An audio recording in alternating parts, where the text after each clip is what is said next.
Hello everyone, welcome to my channel. This is The Amateur, where we're here just to talk life, hobbies, politics, ideologies, what have you. And on today's episode, we're going to be reacting to the Fake Woke music video by MacDonald, I believe his name. This was a suggestion that someone had put in the comments. Forgive me if I forgot the name or the person who had mentioned that. I would like to say that I've never listened to anything that this man has put out, even though I've heard I know who was it, Michael Knowles reacted to one of his videos, and I know that Blair White appeared in one of his videos. I'm not sure which one. I know his general style of music is like rapping. Pretty sure. Maybe it's like a punk rock rap. I don't know. I don't know. And I'm almost certain that he's Canadian. But don't quote me on that. Pretty sure that he's Canadian. So because I think I've seen his name pop up in some memes and whatnot, and it's like, well, he's more American than some of these liberals or whatever, blah blah blah. So that's why I say that. So I'm not super sure what to expect with this video. I'm not sure. I don't know how do people do music video reactions. Is it just like any other? Should I listen to the whole thing and then react? Or no, I think I'm gonna do it, or I need to break it down. That'll do. Yeah, that'll do.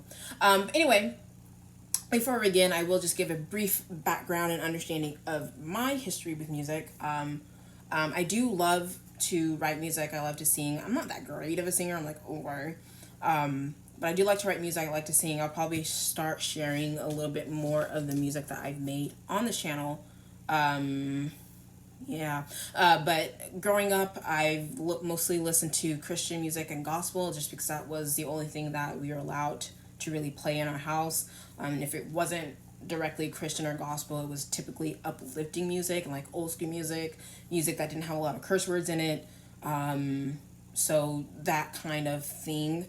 And I've obviously have been exposed to other genres of music growing up, so that's just kind of my understanding. I'm sure there will probably be many curse words in this. I don't know how to bleep things. I need to buy the technology to edit these videos better. But without further ado, we'll go ahead and get started. So,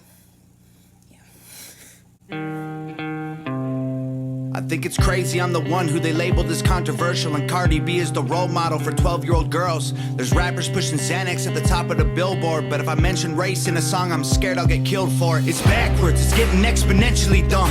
It's more difficult to get a job than purchase a gun. Eminem used to gay bash and murder his mom, and now he doesn't want fans if they voted for Trump. We're ashamed to be American. You should probably love it, cause you have the right to hate it and not get stoned to death in public. As children we were taught how to walk and talk, but the system wants adults to sit down and shut up. Cancel culture runs the world now, the planet went crazy. Label everything we say as homophobic or racist. I don't know why I pause it here. I think I need to let it simmer. Let me let it simmer. If you're white, then you're privileged, guilty by association. All our childhood heroes got me too'd or they're rapists. They never freed the slaves. They realized that they don't need to change. They gave us tiny screens, we think we free cause we can't see the cage. They knew that race war would be the game they need to play. For people to big teams, they use the media to feed the flame. Whew. That's a pretty intense line.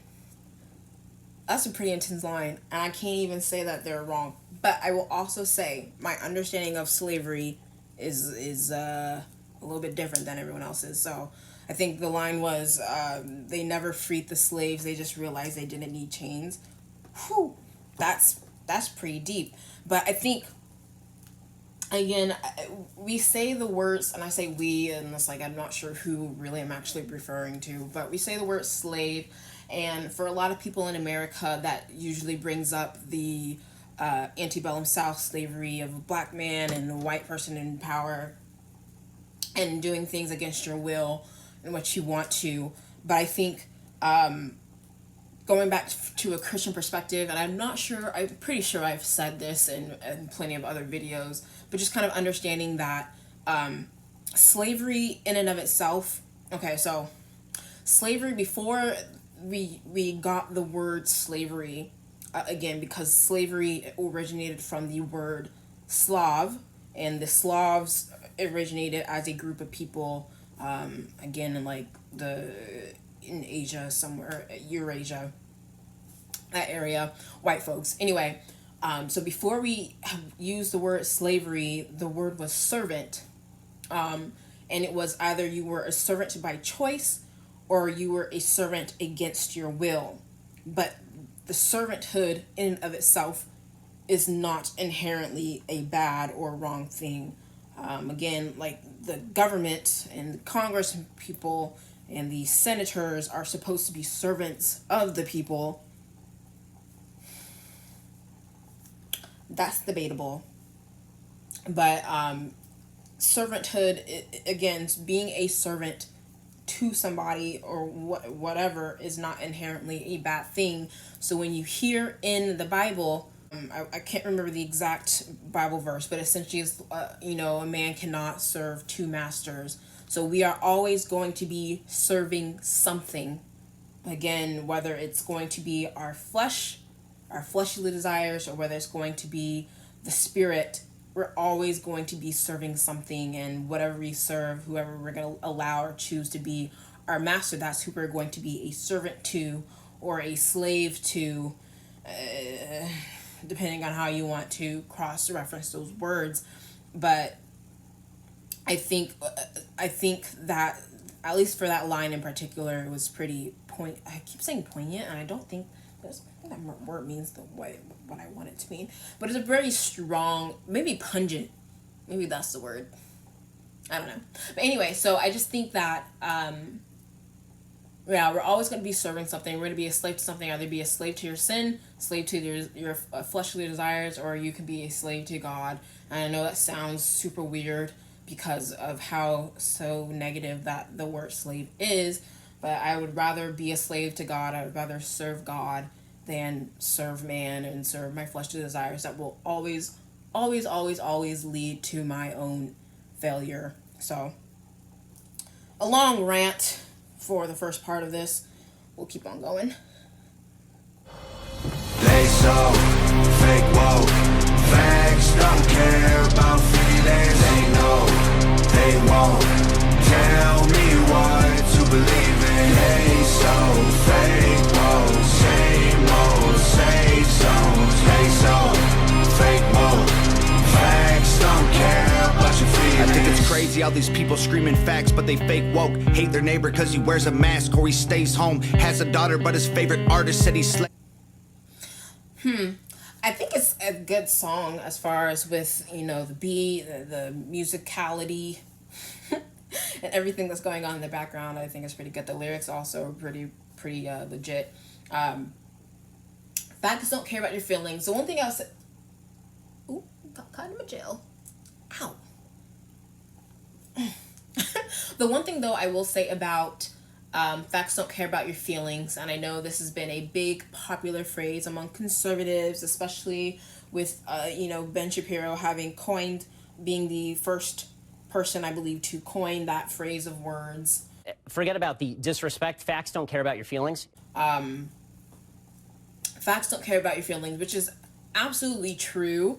And I don't think that we as a society ought to care about feelings per se, but we have to understand that people do have feelings. I think I kind of mentioned this in another video.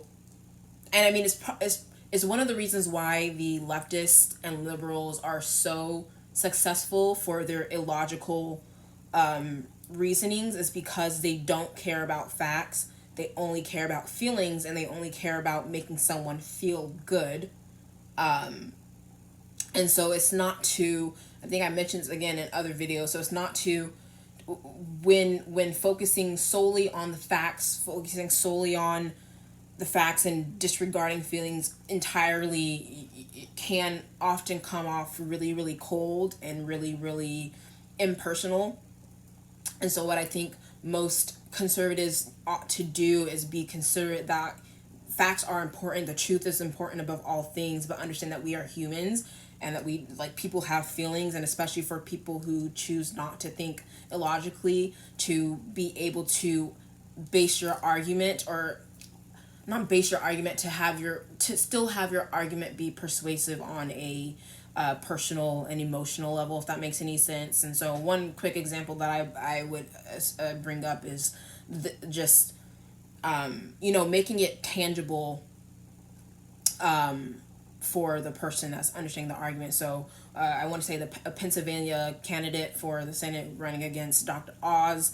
She was a survivor of rape and from her, I think her mother was like 11 years old, and I'll just show the clip.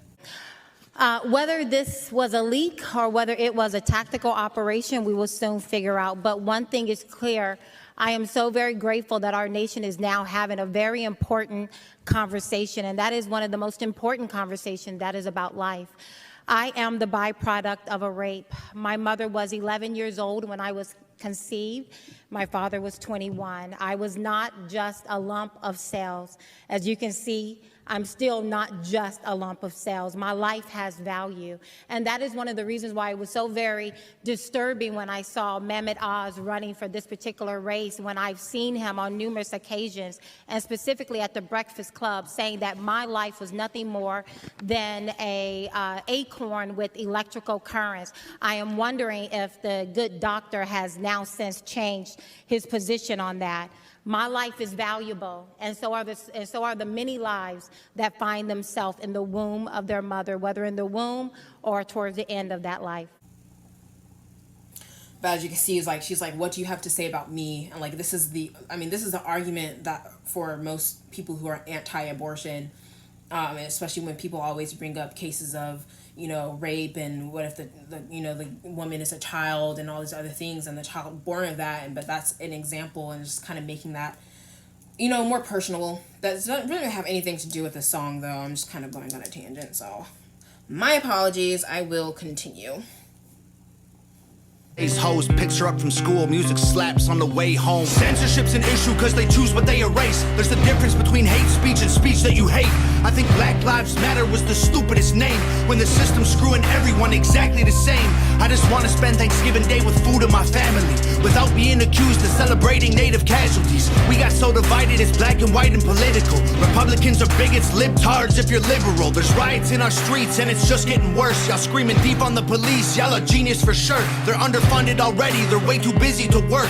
Order food and call the cops, see what reaches you first. Segregation ended, that's a lie in itself. That was a strategy to make us think they were trying to help. They knew that racism was hot if they designed it to sell. We buy up every single box and divide us ourselves. They so fake woke, facts don't care about feelings. They know they won't tell me what to believe in. They so.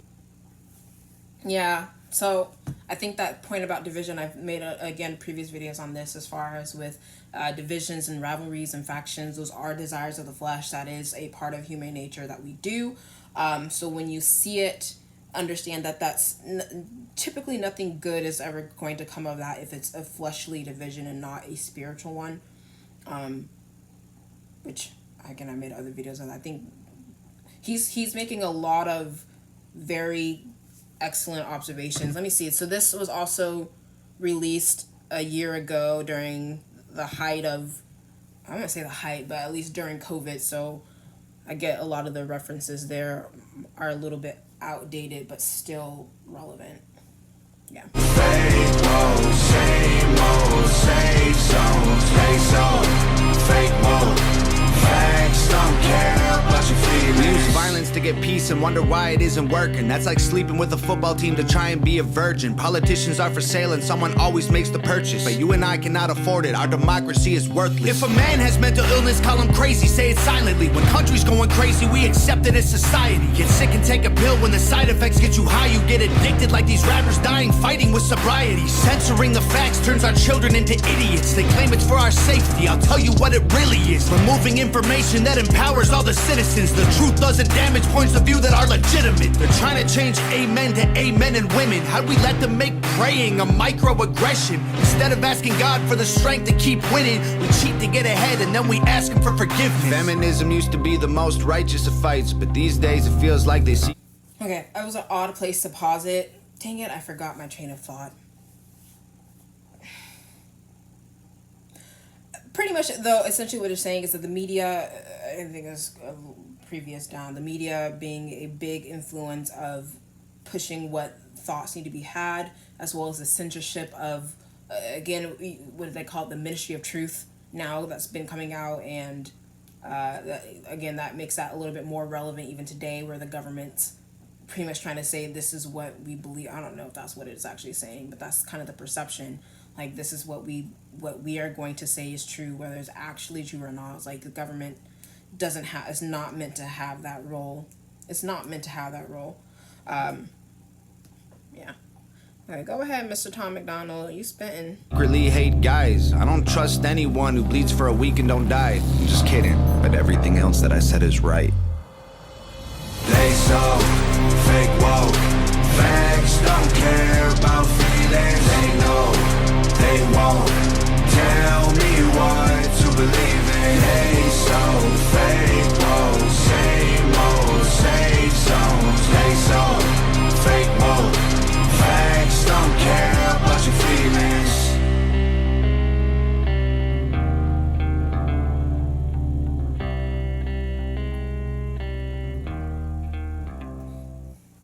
Okay, Mr. Tom MacDonald, I see you with being a little lyricist there. Okay, I'm not mad. I'm not mad about it. I'm not mad about it. Go ahead, sir. So he did, I think, yeah, it's good music, I believe, as far as with just, again, the musicality of it. It's pretty catchy, in my opinion. The information that it's pushing out, I think, again, is pretty relevant, if not correct, in the most part, as far as with the observations that I made. I think that's pretty important of music. Music is universal in so many different ways as far as with the messages that it can carry out. I think Mr. Tom MacDonald did a pretty excellent job of summing up a lot of the frustration that a lot of people are having currently, as far as with the illogical arguments being pushed forward and that are being shoved kind of in people's faces that don't make any sense based off the previous understandings that we've already understood and established of the world, without before these things became an issue. So, okay, I almost forgot the most important part of watching this video, which is just kind of looking at some of the top liked comments underneath the video. And so one of the first one that says, "I am not an American, and this is exactly what I've been seeing as an outsider. Innocent Americans are being played by the news media, and the big tech.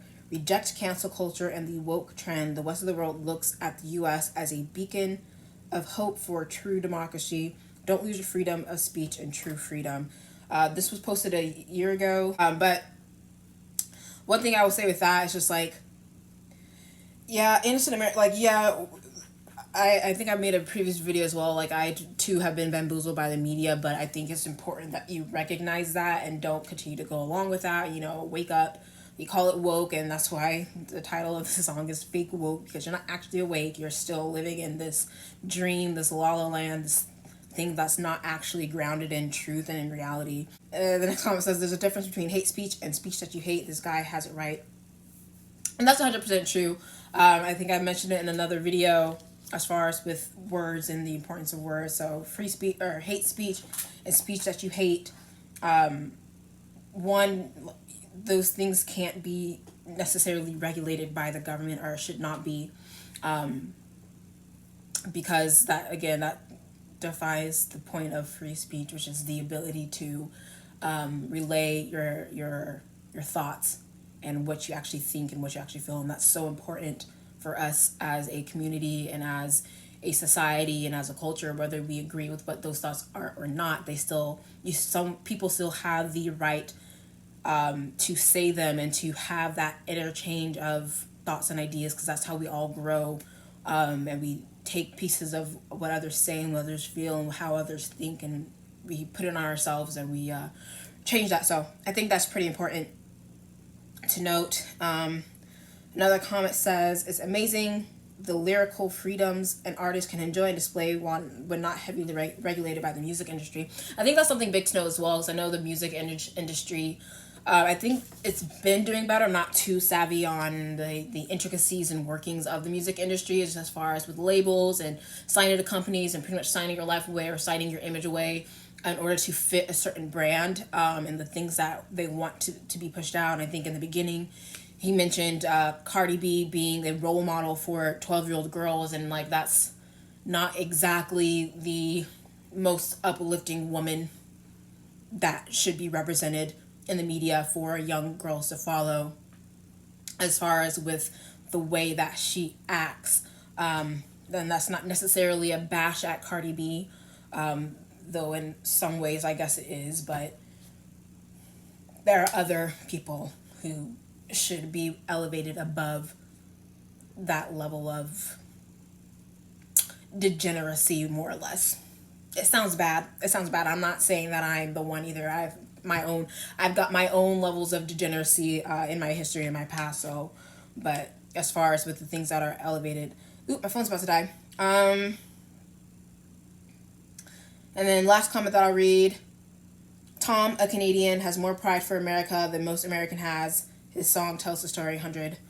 And I think that's what I said at the beginning. It's like, I'm pretty sure he's Canadian, so that pretty much sums it up. So,